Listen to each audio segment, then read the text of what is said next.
And of the 12 terrorists, 12, we lost a couple ones. Who knows where they went, these silly terrorists. They're just all over the place, you see.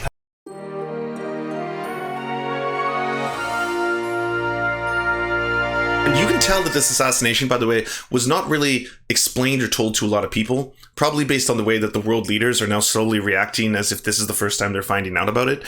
Some of them have come out and spoken out against this. Some have done the kind of centrist, I'm just going to walk on the coals thing here. But everyone's kind of like, oh, snap, didn't really think you'd be so brazen as to commit that act of arguable terrorism. But okay, sure, here we are. So I've had a chance to check in with the sources, including 2 US officials who had intelligence briefings after the strike on Soleimani. Here's what I've learned. According to them, the evidence suggests that there has to be an imminent attack on American targets was razor thin.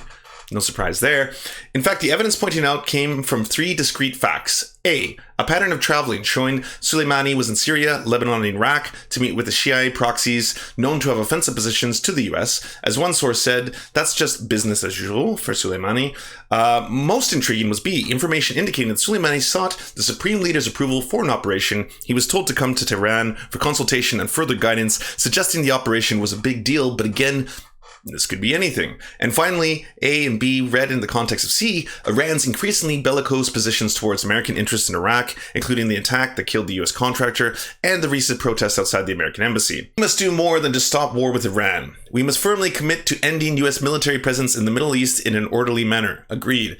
We must end our involvement in the Saudi-led intervention in Yemen. Agreed. We must bring our troops home from Afghanistan. Agreed. Absolutely agreed. Joe Biden fake malarkey. Soleimani had weapons of mass destruction. Oh, well done, Joe Biden. Here was something by Alexandria Ocasio-Cortez, absolutely stunning. War is a class conflict too. The rich and powerful who opened the war escape the consequences of their decisions. It's not their children sent into the jaws of violence. It is often the vulnerable, the poor, and working people who had little to no say in the conflict who paid the price. And this is entirely true. You know how we're all talking about the draft right now? You know how everyone's like, I don't want to be drafted. I hope the draft doesn't come back. I hope they don't conscript us. I hope I don't have to use my wartime bonds in order to cash in for my conscription food stamps. You know what's a lot less likely than the draft? Economic warfare. And that's already here. It's great. It's actually become so prevalent and basically so deeply embedded into the American psyche, as well as our entire economic system, that now you don't need draft anymore. You just need a lot of poor people. They're part of the entire QAnon conspiracy crew, right? They want the globalists. They don't want any kind of global intervention. They don't want these kind of globalists to be going out and doing all these kind of things. They want everything to be secure in the homeland. They obviously don't want part of the entire cabal to be going out there. It's definitely the deep state. The deep state is actively working towards this. But this is really important. One of the things we need to talk about when we talk about these kind of things is the fact that Trump's base ultimately does not want interventionism. The DSA, congressional candidate for Illinois, the 7th District, veteran, teacher, fighting to eliminate inequality caused by white supremacy and capitalism. Like, can we finally please support these people? Can everyone who's on the left say, yes, I am for the TSA. I am for Anthony Clark for Congress. I will support you. Fighting to eliminate inequality caused by white supremacy and capitalism. You will not see this in other candidates. You will not see this in other political parties, all right? You are seeing this now in the United States, of all places. It's a beautiful thing. A lot of talk about the military draft. Our government will never have time to bring the draft back because of generational poverty has taken its place. Military offers housing, healthcare, and education, preying on the most vulnerable who use the wealthy or who wealthy use for war. Poverty is the draft. Amen. A motherfucking men. All right. We do not need to joke about how the draft is coming back because it's already here in the form of inequality, in the form of poverty. The military offers housing, healthcare, and education. What is Justin Trudeau going to do in relation to the entire Iran situation, the potential war conflict that no doubt he should be sounding off on, giving a statement on support, unsupport? This is the most recent photo that anyone has of Justin Trudeau. He's currently on vacation right now, which of course, I have nothing wrong with that. If you want to take vacations as a world leader, that's totally fine. I think you should not have to just suddenly become a 24/7 cog to the machine. But has yet to make a statement, has yet to publicly declare anything. You know, Canada got made fun of. Not as bad as the French. Wow, did the French get made fun of? I mean, you Americans really, really went after the French when they weren't willing to support you in the Iraq War. That's when you suddenly got freedom fries coming out of the blue instead of French fries, stuff like that. I mean, that was weird. That was so strange. Freedom fries. Like, I remember driving to Seattle and going and seeing people in like McDonald's and Burger King's and Jack in the Boxes having taped over the word fries with the word freedom. Like, they were actually doing that because obviously the franchise itself wasn't going to do it because they were like, that's ridiculous. We're not going to make a corporate decision to change the word French to freedom. But you did it very boldly about targeting certain USA assets as revenge for our ridding the world of their terrorist leader who had just killed an American and badly wounded many others, not to mention all the people he had killed over his lifetime, including recently hundreds of Iranian protesters. He was already attacking our embassy and preparing for additional hits at other locations. Iran has been nothing but problems for many years. Let this serve as a warning that if Iran strikes any Americans or American assets, we have targeted 52 Iranian sites representing the 52 American hostages taken by Iranians.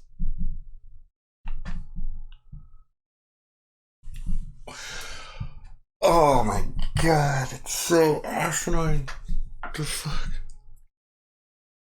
Someone very high level and important to Iran and the Iranian culture and its targets, and Iran itself will be hit very fast and very hard. The US alliance, no more threats. Oh my god, yeah, that's absolutely ridiculous. I mean, does that top the leader of the Ghost Wombs? Mike Leader. Because what did he tweet yesterday in just the most fever of dreams? Yes, if you'll excuse me here. Yesterday, President real Donald Trump took decisive action and stood against the leading state sponsor of terror to make out an evil man who was responsible for killing thousands of Americans. Soleimani was a terrorist. Here are some of his worst atrocities. Organized the attempted assassination of the Saudi ambassador to the United States in Washington in 2011. Overseeing a terrorist attack attempt on American soil, provided advanced deadly explosively formed projectiles, advanced weaponry, training and guidance to Iraqi insurgents used to conduct attacks on U.S. and coalition forces, directly responsible for the death of 603 U.S. service members, along with thousands of wounded, directed the sophisticated January 20, 2007 attack on the Provincial Joint Coordinate Center in Karbala, Iraq, in which 5 captured U.S. soldiers were executed. My word, this man, this monster. The amount of things he's done. If we scroll through this for a little bit, because, I mean, the majorities are all complete nonsense, you see. Yes, the Vice President of the United States speaks in nonsense terms. But yeah, here's the best. Assisted in the clandestine travel to Afghanistan of 10 of the 12 terrorists who carried out the September 11th terrorist attacks in the United States. Yeah, absolutely had no involvement whatsoever in 9/11. I mean, that's first off. 10 of the 12 terrorists, 12. We lost a couple ones.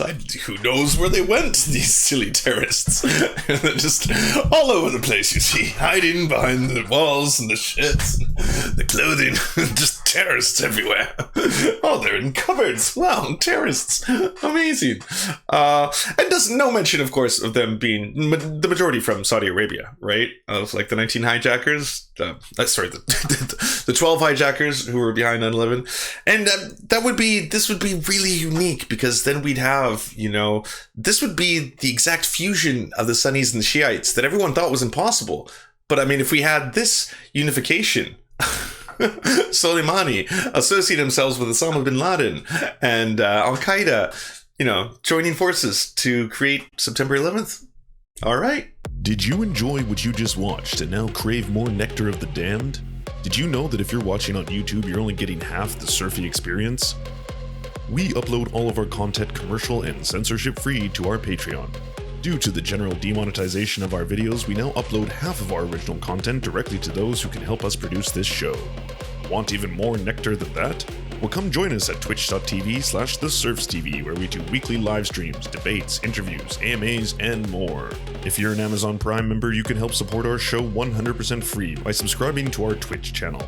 So come join us, be merry, and know that your support is helping us do great things. Like pay rent and eat. We would first and foremost like to thank our god, Nicholas Marks. We worship at your temple. We would like to thank our monarch, Elsie Hupp. Your generosity has made this entire thing possible. We would like to thank our lords, Ricky Pilgrim, I'm Raft, and Michaela Schmidt. You are the pillars of our organization. To our knights of the surf table, Paul Parfit, Daniel Kahn, Fair Tahan, Clement Chutzkoff, Schizosaurus, Josh Mickelson,